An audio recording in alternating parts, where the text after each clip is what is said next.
Hi, my name is Celine, and today I will tell you the story of Rapunzel.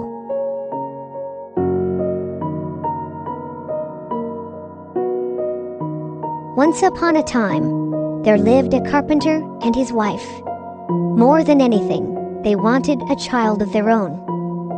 At long last, their wish came true. The wife was going to have a baby. From the second floor window of their small house, the wife could see into the garden next door. Such fine fresh rows of plants and flowers there were. But no one dared to go over the garden wall to see them up close, for the garden belonged to a witch. One day, the wife was looking down at the garden from her window. How fresh looking were those big green heads of lettuce. "It is just what I need to eat," said the wife to her husband. "You must go and get me some." "But we cannot," said the carpenter. "You know as well as I do that the garden belongs to the witch, who lives next door." "If I cannot have that lettuce," said the wife, "I will not eat anything at all. I will die." What could the carpenter do? Late that night, he climbed over the garden wall. With very quiet steps, he took one green head of lettuce.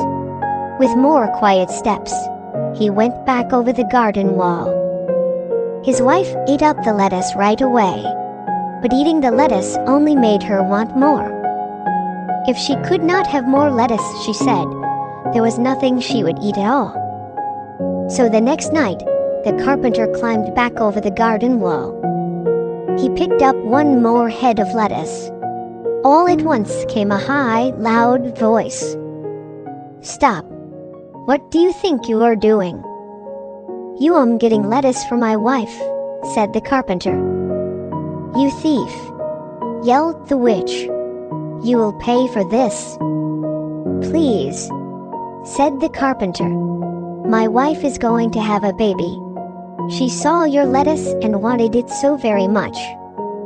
"Why should I care about that?" shouted the witch. "I will do anything," said the carpenter. He thought, "I'm sure I can build her something she would like." "You say you will do anything?" said the witch. "Yes," he said. "Fine," said the witch. "Here's the deal. Go ahead, take all the lettuce you want. Your wife will have a baby girl. And when she does, the baby will be mine." "What?" said the carpenter.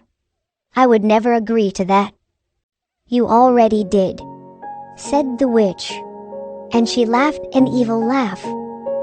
Soon the wife had a baby girl, just as the witch had said. To keep the baby safe from the witch, the carpenter built a tall tower deep in the woods. He built stairs that led up to a room at the very top, a room with one window. He and his wife took turns staying with the baby. But the witch had a magic ball. The ball showed her just where the baby was, at the top room of the tower. One day, when the carpenter and his wife were both in the house, she cast a spell over both of them. They fell into a deep, deep sleep. And at once, the witch went to the tower. At the top room, the witch said to the baby, "I will call you Rapunzel, for that is the name of the lettuce that brought you to me. Now, Rapunzel, you are mine." But the witch did not know how to take care of a baby. Rapunzel grew into a child, and the witch did not even know how to cut her hair. The girl's blonde hair grew longer and longer every day. All the witch could do was keep the child locked in the room at the very top of the tower. She told the girl that the world was a very bad place. That was why she could not leave the tower. As she grew up, many times Rapunzel said to the witch, "There is nothing here for me to do. Why must I stay in this tower all the time?" And the witch shouted back, "I already told you so many times. The world is a very bad place. Now go comb your hair and be quiet." "But is it really so bad out there?" Sometimes I hear people laughing down below, Rapunzel would say sometimes. At such times the witch would yell, "How many times do I have to repeat myself? Don't listen to anything you see or hear out there. The world is much worse than you think. You'll stay in this tower forever, Rapunzel. Get used to it." On her 12th birthday, Rapunzel found the courage to say to the witch, "I do not care what you say anymore. I am so tired of staying here alone all the time. When you are gone, I will chip away at the door. I will make a hole. I will run down the stairs and outside, no matter what you say." "Think again," said the witch. With her power, she made all the stairs in the tower fall down. She made the doors close up. Now there was no way for Rapunzel to escape. By then, Rapunzel's hair had grown very, very long. Once the stairs were gone, when it was time for the witch to visit her in the tower, she would call from outside, "Rapunzel, Rapunzel, let down your hair." Rapunzel would throw her long blonde braid out of the window. The witch would grab hold of her hair like a rope. And that is how the witch climbed up the tower wall to the window in Rapunzel's room. 5 more long years went by. Poor Rapunzel. She knew she must stay in the room. All she could do was to sing sad songs out of the window. Sometimes birds at the treetops would join in her songs. Then she would feel a bit better, but not much. One day, a prince was riding through the woods. He heard a beautiful singing voice. Where was it coming from? He rode closer and closer to the sound. At last, he came to the tower. "This is odd," he said, looking around the tower wall. "There is no door at the bottom, yet someone is singing at the very top. How does anyone get in or out of there?" Each day, the prince came back to the tower. There was something about that voice that pulled him back. Who was the young woman singing at the top? Could he ever meet her? One day when the prince rode up, he saw an old woman standing below the tower. He jumped behind a tree to hide. It was a witch. He heard her call out, "Rapunzel, Rapunzel, let down your hair." A long blonde braid was thrown out from a window at the very top. The old woman grabbed onto the braid, and she climbed the wall to the window at the top of the tower. "Aha," said the prince. "So that is how it is done." He waited. After a bit, the braid was thrown from the window again. The witch climbed back down the tower wall. Then she left. The prince waited. He stepped up to the tower. In a voice that sounded as much like the witch as he could, he called out, "Rapunzel, Rapunzel, let down your hair." In a moment, the same long blonde braid came out of the window. It worked, thought the prince. He climbed up the wall of the tower. You can be sure that Rapunzel was very surprised to see the prince climb into her window. She had never seen a person up close before other than the witch, much less a man. "Who are you?" she said in fear. "Do not worry," said the prince. "I am a friend."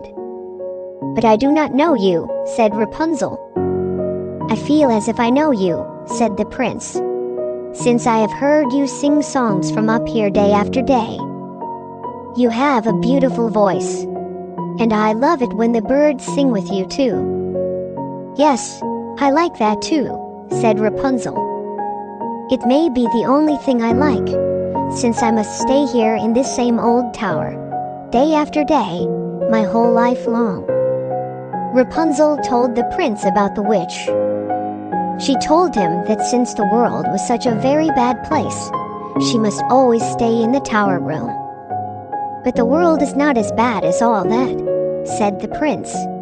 He told Rapunzel about flowers and festivals, games and gardens, about puppies and puddles, strawberries and secrets. Many hours went by. At last, Rapunzel said he must go. The witch may come back at any time. Very well, said the prince. But I will be back tomorrow. Rapunzel threw her braid out the window, and the prince climbed down.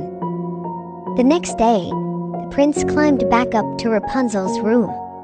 He said, I have a surprise for you. He had brought strawberries for her. As she tasted a strawberry, Rapunzel thought, now I know that what I was told is not true. The world can be a very fine place. I must get out of this tower as soon as I can. Butho, one day the prince said, if only you could get out of this tower. I can come and go by climbing up the walls by holding onto your braid. But once I am down, how can you get down too? I know, said Rapunzel. Bring me a ball of silk each time you come. I can weave the silk into a ladder. Silk folds up so small the witch won't see it. When the ladder gets long enough to reach the ground, we will both be able to climb out of here. That's it, said the prince. Then he moved closer to Rapunzel. Out in the world, when two people love each other, there is something special that can happen. They can get married, and then they can always be together. Do you think that is something you think you might like to do with me? I think so, said Rapunzel, though I have not been out in the world yet. And we can be together, even if we are not married. Is that right? Of course, said the prince, thinking that he could be patient for a very long time. Every day after that, the prince brought a ball of silk to Rapunzel. Over time, she weaved the silk into a long ladder. On Rapunzel's 18th birthday, the witch spoke to her in a sharp voice. Before you open your mouth this time, said the witch, know this. I am sick and tired of hearing you talk about how alone you are in the tower all the time. It isn't going to change, Rapunzel. Forever. Who says I'm alone in the room all the time? Said Rapunzel. What? Said the witch. Who has been up here with you?